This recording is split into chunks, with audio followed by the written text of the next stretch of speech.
Baik, selamat pagi rekan-rekan hamba Tuhan, saudara-saudara yang dikasih Tuhan. Kita bersyukur hari ini kita bisa berjumpa kembali bersama-sama untuk kita menikmati kebenaran firman Tuhan, di mana pada hari ini pembacaan firman Tuhan terambil dari kitab Yehezkiel, pasal yang ke-29 sampai pasal yang ke-32. Baik, sebelum kita masuk dalam perenungan kita tundukkan kepala dan kita akan berdoa dan minta berkat Tuhan buat perenungan kita pada hari ini. Bapa, kami mengucap syukur kalau hari ini Tuhan anugerahkan kepada kami satu hari yang begitu luar biasa buat kami.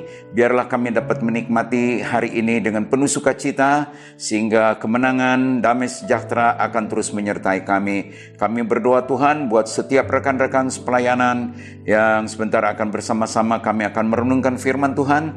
Biarlah firman ini akan menjadi perenungan yang akan membuat kami semakin mengerti rencana Tuhan dalam hidup kami, dan kami semakin tahu apa yang Tuhan mau kami lakukan di dalam hidup ini yang berkenan kepada Tuhan. Kami minta berkat dan pengurapan Roh Kudus atas kami sekalian. Di dalam nama Yesus kami sudah berdoa. Amin. Baik, Bapak Ibu saudara yang dikasih Tuhan, kitab Yehezkiel pasal 29 sampai 32 ini berbicara tentang nubuatan mengenai hukuman atas Mesir. Nah, kenapa Mesir dihukum? Karena Mesir itu menjadi kekuatan dunia yang memuja banyak dewa, dan dengan angkuhnya Mesir menyombongkan kekuatannya. Dan kita tahu bahwa Allah melawan orang yang sombong. Ya, nah di dalam kitab Yehezkiel ini pasal 29 ayat 8 sampai dengan ayat 9 mengatakan demikian. Oleh sebab beginilah firman Tuhan Allah, sungguh aku mendatangkan pedang atasmu dan melenyapkan manusia dan binatang daripadamu, sehingga tanah Mesir akan menjadi sunyi sepi dan menjadi reruntuhan, dan mereka akan mengetahui bahwa akulah Tuhan, oleh karena engkau berkata, sungai Nil aku punya, aku yang membuatnya. Allah akan mengirim Nebukadnezar, Raja Babel, untuk menyerbu Mesir dan menjadikan kerajaan yang paling lemah. Nah, saudara, dari pembacaan ini kita lihat bahwa Mesir berhadapan dengan Allah, di mana Tuhan akan mendatangkan pedang atas Mesir dan melenyapkan manusia bahkan binatang daripada mereka. Nah, karena mereka itu tidak berkenan kepada Allah, dan Allah menggunakan Raja Babel Nebukadnezar untuk menyerbu Mesir dan menjadikan kerajaan yang paling lemah. Di dalam Yehezkiel pasal yang ke-29 ayat 15 katakan demikian. Di antara kerajaan-kerajaan ia yang paling lemah dan tidak akan dapat meninggikan dirinya lagi di atas bangsa-bangsa lain. Aku akan membuat mereka begitu lemah sehingga mereka tidak akan memerintah bangsa-bangsa lagi. Ya, Allah sedemikian rupa marah, ya, sehingga Allah menghukum Mesir. Dan dari keangkuhan bangsa Mesir yang tadinya begitu mengandalkan, begitu memuja kesombongan keangkuhannya, hari itu Allah melemahkan mereka menjadi kerajaan yang paling lemah, ya, dan tidak memiliki kekuatan lagi.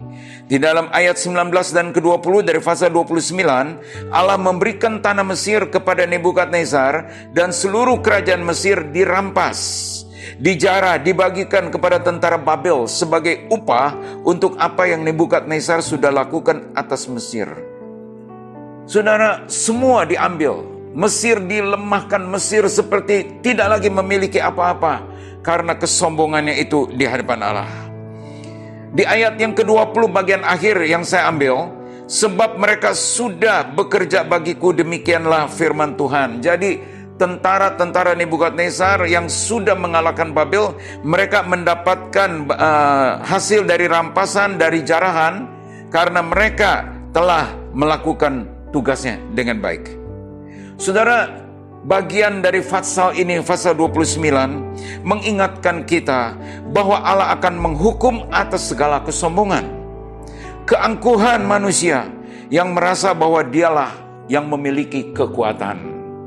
Ya, mungkin di dalam ketidaksadaran kita, entah di dalam pelayanan kita, di dalam kehidupan kita, ada sesuatu yang menjadi kesombongan. Kita mungkin merasa, wah, saya hebat, luar biasa. seperti hal itu menjadi sesuatu yang kita andalkan, seperti itu menjadi sesuatu kalau kita bilang, wah kita memuja, mengagumi kehebatan, kekuatan kita. Saudara-saudara, biarlah kita diingatkan dengan peristiwa ini, bahwa keangkuhan manusia yang merasa bahwa dialah yang memiliki kekuatan, itu akan berhadapan dengan Allah. Hari Jumat yang lalu, pada tanggal 3 Agustus yang lalu, Pastor Marky mengatakan apa yang kita banggakan, yang kita agungkan, tentang kekuatan kita, kekuatan dapat menjadi berhala bagi kita karena kita mengagungkan itu, merasa itulah yang menjadi kekuatan kita. Saudara, kekuatan dapat menjadi berhala dan Allah akan melawan terhadap hal-hal tersebut.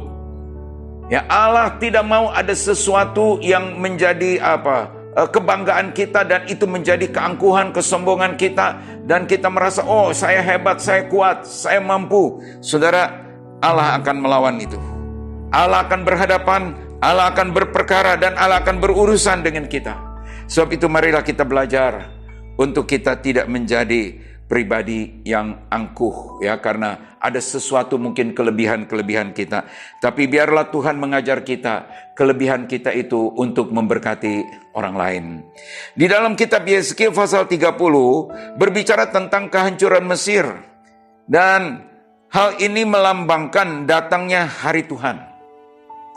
Ayat 1 sampai dengan ayat 3 dikatakan, datanglah firman Tuhan kepadaku, hai anak manusia, bernubuatlah dan katakanlah, beginilah firman Tuhan Allah, merataplah. Aduh, hari itu sudah dekat, hari Tuhan sudah dekat, hari dengan awan gelap, itu adalah saat bangsa-bangsa.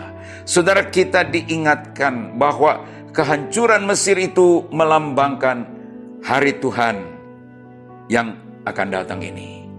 Biarlah kita akan menjaga kehidupan kita, akan menjaga pelayanan kita, akan menjaga kebersamaan kita ini yang kita bangun sampai hari ini, sebagai hamba-hamba Tuhan yang ada di GSJA, di Indonesia ini, khususnya di Jawa Barat. Mari kita akan terus mengikat kebersamaan kita, saling memberkati, saling peduli, saling menolong, saling membangun, saling meneguhkan, dan saling menguatkan, sehingga kesatuan ini akan tetap ada, dan Gereja Sidang Jemaat Allah di Indonesia ini benar-benar mewujudkan nilai yang luar biasa buat Indonesia. Di pasal yang ke-31 ayat 10 dan ayat 11 katakan, oleh sebab itu beginilah firman Tuhan Allah, oleh karena ia tumbuh tinggi dan puncaknya menjulang sampai ke langit, dan ia menjadi sombong karena ketinggiannya, maka aku telah menyerahkan dia ke dalam tangan seorang berkuasa di antara bangsa-bangsa, supaya ia memperlakukannya selaras dengan kejahatannya. Aku menghalau dia. Nah, Bapak Ibu yang dikasihi Tuhan, bagian ini mengingatkan bahwa Allah sebenarnya tidak ingin menghukum, tetapi Allah menawarkan pengampunan kepada semua orang yang mau berbalik kepadanya melalui anaknya, yaitu Tuhan Yesus Kristus. Hari ini kita diingatkan apabila kita telah salah, kita telah keluar dari jalur Tuhan, kita mungkin tidak menyadari ada sesuatu yang dapat menghancurkan hidup kita, yang dapat kita berhadapan dengan Allah dan Allah berhadapan dengan kita untuk berlawanan. Tetapi hari ini kita diingatkan, Allah tidak ingin menghukum seorang pun, dan Allah menawarkan pengampunan supaya kita berbalik kembali kepada rencana Allah, kepada tujuan Allah, supaya kita akan hidup untuk kemuliaan Tuhan. Di dalam Yesaya pasal yang ke-32 ayat 1 sampai ayat 8 katakan demikian, ratapan pada tahun ke-12 dalam bulan yang ke-12, pada tanggal 1 bulan itu datanglah firman Tuhan kepadaku, hai anak manusia, ucapkanlah suatu ratapan mengenai Firaun, Raja Mesir, dan katakanlah kepadanya, engkau menyamakan dirimu dengan singa muda di antara bangsa-bangsa, tetapi engkau seperti buaya di laut. Sungai-sungaimu kubuat berbuih, engkau mengeruhkan airnya dengan kaki dan menggelompar dalam lumpur sungainya. Beginilah firman Tuhan Allah, aku memasang jaringku menangkap engkau dengan sekumpulan bangsa-bangsa yang banyak, dan mengangkat engkau di dalam pukatku. Ku hempaskan engkau ke tanah, ku lemparkan engkau ke padang, dan ke atasmu kusuruh hinggap segala burung di udara. Dengan dagingmu ku kenyangkan binatang-binatang seluruh bumi. Dagingmu ku biarkan berhamburan atas pegunungan, lembah-lembah aku penuhi dengan bangkai-bangkaimu. Bumi ku beri minum darahmu yang mengalir. Ya, gunung-gunung dan alur-alur sungai akan penuh dengannya. Waktu aku membinasakan engkau, langit akan kututup dan bintangnya kubuat berkabut. Matahari kututup dengan awan dan bulan cahayanya tak sinarkan. Semua yang bersinar di langit akan kugelapkan. Demi engkau, kegelapan kudatangkan atas tanahmu. Demikianlah firman Tuhan Allah.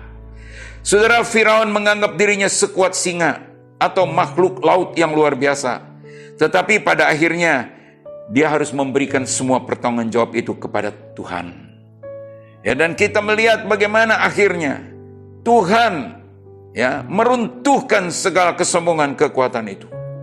Nah, biarlah apa yang kita baca hari ini dari Yeskil pasal 29 sampai pasal 32 mengingatkan kita sebagai pelayan Injil.